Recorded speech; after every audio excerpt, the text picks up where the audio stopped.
রাজশাহীর বাঘায় বিদ্যালয়ের পরিচালনা কমিটির সভাপতির পদ নিয়ে দ্বন্দ্বে বিএনপির দুই পক্ষের সংঘর্ষ হয়েছে।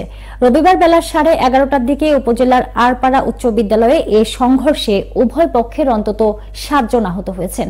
আহতদের বাঘা উপজেলার স্বাস্থ্য কমপ্লেক্সে ভর্তি করা হয়েছে। পরে দুজনকে গুরুতর অবস্থায় রাজশাহী মেডিকেল কলেজ হাসপাতালে পাঠানো হয়। বাঘার বাউসা ইউনিয়ন বিএনপির সাবেক সভাপতি আনোয়ার হোসেন পলাশ ও বর্তমান সভাপতি রেজাউল করিমের সমর্থকদের মধ্যে এ সংঘর্ষ হয়।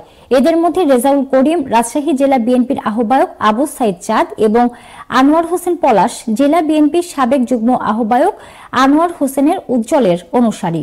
প্রত্যক্ষদর্শীরা জানায়, সম্প্রতি বিদ্যালয়ের অ্যাডহক কমিটির সভাপতির জন্য আবেদনপত্র জমা দেন আনোয়ার হোসেন পলাশ। এছাড়া ওই পদের জন্য আরেকজন বিএনপি সমর্থক পল্লী চিকিৎসক মহসিন আলীও আবেদন করেন। আর রবিবার বেলা 11:30টার দিকে দলবল নিয়ে একই পদে আবেদন জমা দিতে আসেন রেজাউল করিমের অনুসারী বিএনপি নেতাকর্মীরা। বিদ্যালয়ে গিয়ে প্রধান শিক্ষককে না পেয়ে তারা বিদ্যালয়ের চেয়ার ও কম্পিউটার ভাঙচুর করে। খবর পেয়ে আনোয়ার হোসেন পলাশের অনুসারীরা বিএনপি নেতাকর্মীরা এসে বাধা দিলে উভয় পক্ষ উত্তেজিত হয়ে ওঠে। এক পর্যায়ে দুই পক্ষ হাতুড়ি, রড ও চাইনিজ কুড়াল নিয়ে সংঘর্ষে জড়িয়ে পড়েন। এ সময় ধাওয়া পাল্টা ধাওয়া ও ইট পাটকেল নিক্ষেপের ঘটনা ঘটে।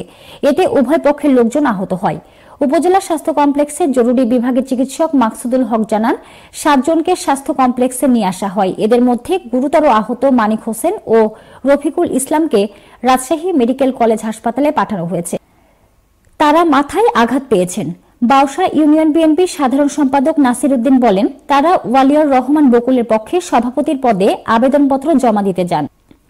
মোটরসাইকেল নিয়ে কিছু লোক বিদ্যালয় মাঠে নামতেই আনোয়ার হোসেন পলাশের পক্ষের লোকজন তাদের উপর হামলা করে।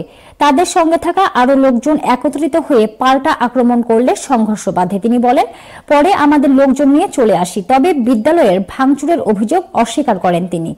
এ বিষয়ে আনোয়ার হোসেন পলাশ বলেন, একই দল করলেও আবু সাইদ চাঁদের অনুসারীরা রেজাউল করিম ও নাসির উদ্দিন প্রভাব বিস্তার করে এলাকার একাধিক শিক্ষা প্রতিষ্ঠানে নিজেদের লোককে সভাপতি করার জন্য আবেদনপত্র জমা দিয়েছে।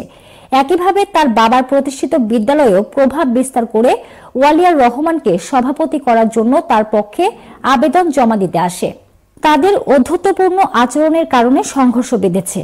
প্রধান শিক্ষক আজিবুর রহমান বলেন, তিনি উপজেলা সদরে মিটিংয়ে ছিলেন, এর কারণে বিদ্যালয়ে ছিলেন না। পরে শিক্ষকদের মাধ্যমে চেয়ার ও কম্পিউটার ভাঙচুরের বিষয়টি জেনেছেন। এ বিষয়ে বাঘা থানার ওসি আফম আসাদুজ্জামান বলেন, খবর পেয়ে ঘটনাস্থলে পুলিশ গিয়ে পরিস্থিতি শান্ত করেছে। এ নিয়ে রাত 9টা পর্যন্ত কেউ কোনো অভিযোগ করেননি। ঘটনার পরিপ্রেক্ষিতে অভিযোগ করলে ব্যবস্থা নেওয়া হবে।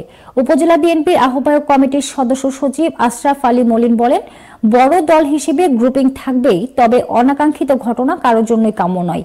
বিষয়টি দলীয় লোকজনের সাথে আলাপ আলোচনা করে নিরসনের চেষ্টা করছি।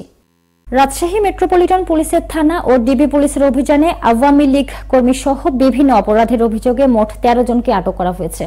মহানগরীর বিভিন্ন স্থানে অভিযান চালিয়ে বৈষম্য বিরোধী ছাত্র আন্দোলনে হামলা, বিস্ফোরণ ঘটানো ও সন্ত্রাসী কর্মকাণ্ডের অভিযোগে 3 জন, মাদক মামলায় 5 জন এবং অন্যান্য অপরাধে 5 জনকে গ্রেফতার করা হয়েছে। নাশকতা ও সন্ত্রাসী কর্মকাণ্ডের অভিযোগে গ্রেফতারকৃত আওয়ামী লীগ কর্মীরা হলেন রাজশাহী মহানগরীর রাজপাড়া থানার চণ্ডীপুর এলাকার শাহিন ইসলামের ছেলে রুম্মান ইসলাম, একই থানার তেরোখাদিয়া এলাকার রিয়াজ উদ্দিনের ছেলে মনিরুজ্জামান ও লালমনিরহাট জেলার আদিতমারি থানার আদিতমারি গ্রামের ওয়াহিদুল আলমের ছেলে জাহিদুল আলম। গ্রেফতারকৃত আসামিদের বিরুদ্ধে আইনগত ব্যবস্থা গ্রহণ করা হয়েছে।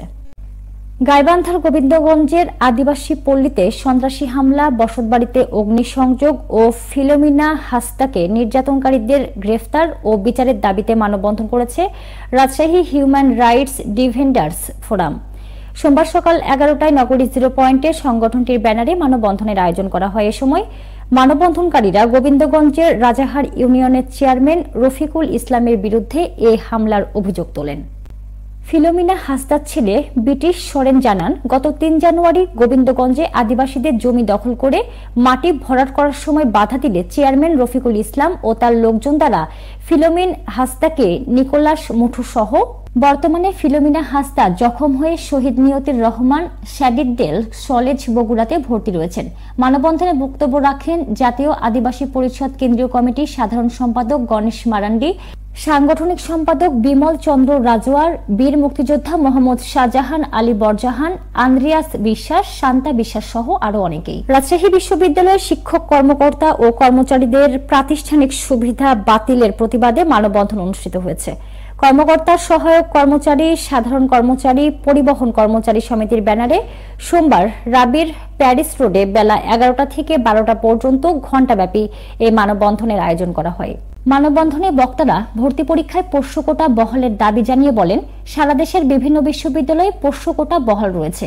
এমন অবস্থায় রাবির ভিসি দেয়া কোটা বাতিলের ঘোষণা বিশ্ববিদ্যালয়ের সবার মাঝে বৈষম্য সৃষ্টি করেছে।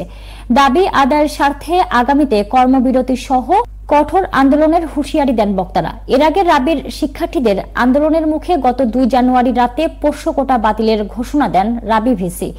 এদিকে রাবির ভিসি অধ্যাপক সালেহ হাসান নকিব জানান, শান্তিপূর্ণ আন্দোলন একটি গণতান্ত্রিক অধিকার। তবে 5 আগস্টের পর ঘন ঘন এ ধরনের আন্দোলনের ফলে একদিকে যেমন রাবির শিক্ষা কার্যক্রম পিছিয়ে পড়ছে, তেমনিভাবে প্রশাসনিক ব্যবস্থাও ক্ষতিগ্রস্ত হচ্ছে। বিগত সরকারের চাপিয়ে দেওয়া একাধিক গেজেট আইনের প্রতিবাদ ও জ্বালানি সেক্টরের অরাজকতা দূরীকরণে অন্তর্বর্তীকালীন সরকারের হস্তক্ষেপ চান Bangladesh petroleum dealers distribution agents and petrol pump owners association. সোমবার বেলা 12টায় নগরীর একটি রেস্তোরাঁয় Bangladesh petroleum dealers distributors agents and petrol pump owners association Rajshahi জেলা শাখা নতুন বছরের শুভেচ্ছা বিনিময় ও মতবিনিময় সভা অনুষ্ঠিত হয়। সংগঠনটির রাজশাহী জেলা শাখার সভাপতি মনিমুল হকের সভাপতিত্বে এ সময় প্রধান অতিথি ছিলেন সংগঠনটির রাজশাহী বিভাগীয় সহসভাপতি আব্দুল আওয়াল জ্যোতি। তিনি বলেন, বিভাগীয় পেট্রোলিয়াম পরিবহন ও সরবরাহে অন্যতম প্রধান পয়েন্ট বাঘাবাড়ি অঞ্চলটিতে টোকাই শ্রমিক নামধারী বেনামে একাধিক সংগঠন গড়ে উঠেছে। এতে স্থানটিতে গড়ে উঠেছে এক মাফিয়া সিন্ডিকেট। এতে ডিলার সহ মালিক পক্ষগুলো একদিকে যেমন সরকারি, অন্যদিকে সিন্ডিকেটের আধিপত্যে বিপদগ্রস্ত। সভাটি সঞ্চালনা করেন রাজশাহী জেলা শাখার সাধারণ সম্পাদক আনিসুর রহমান শিমুল। তিনি বলেন, পেট্রোল পাম্পে বিভিন্ন অসাধু চক্রে চাঁদাবাজি সহ তেল পরিবহনের ট্রাকগুলোতে চাঁদাবাজি ও সড়কে অরাজকতা দূরীকরণ করা প্রয়োজন। এছাড়া সরকারের রেগুলেটরি প্রতিষ্ঠান কর্তৃক তেলের মূল্য সমন্বয় করার প্রয়োজনীয়তা রয়েছে। সভায় অন্যান্য সদস্যদের উপস্থিতিতে নতুন বছরের শুভেচ্ছা বিনিময়ের পাশাপাশি চিহ্নিত সমস্যাগুলো সমাধানের দাবি জানান তারা।